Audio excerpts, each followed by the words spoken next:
March 11th, 2011, an earthquake with a magnitude of 8.9 struck the northeast coast of Japan. It angered the waters and made the ocean furious at the way we treat her mother. I sat back and watched the tsunamis on CNN the same way I watched Haiti, New Orleans, and Indonesia, like a sympathetic angel getting a glimpse of hell on a Saturday night.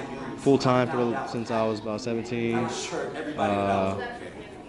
19 years old, yeah, came out doing poetry slams and Southern Fried and Brave New Voices and the National Poetry Slam, and since then I've featured in places like Pentagon and TV One's Verses and Flow.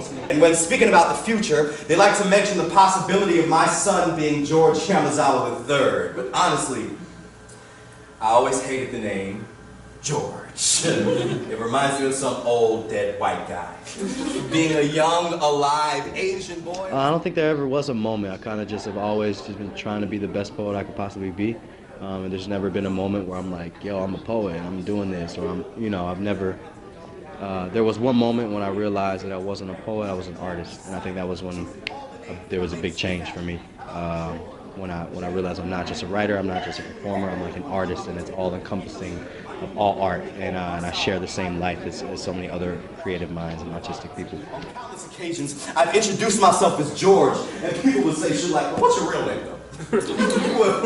Wait. The thing about poetry to me that makes it stand out is that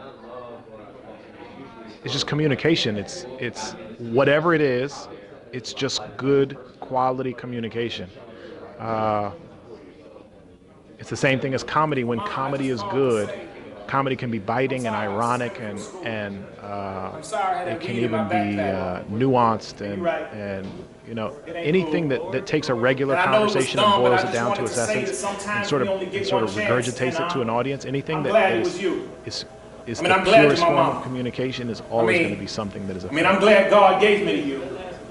I'm glad God knows what's best, because sometimes we here know not what we do. Mom, I have something to tell you and you can't get upset. Actually, I have a whole lot to tell you, so please just don't yell at me yet. Mom, I had a dream last night, and I don't think I'm coming home. And all that's not important now, but what is that you're going to have to grow tough skin. You're going to have to clip the sharp barbs from around your heart, and you're going to have to allow yourself to be vulnerable again, and you're going to have to learn to grieve quick. Because there are people out there who want to treat you like you don't need shit. Sorry. I use my words.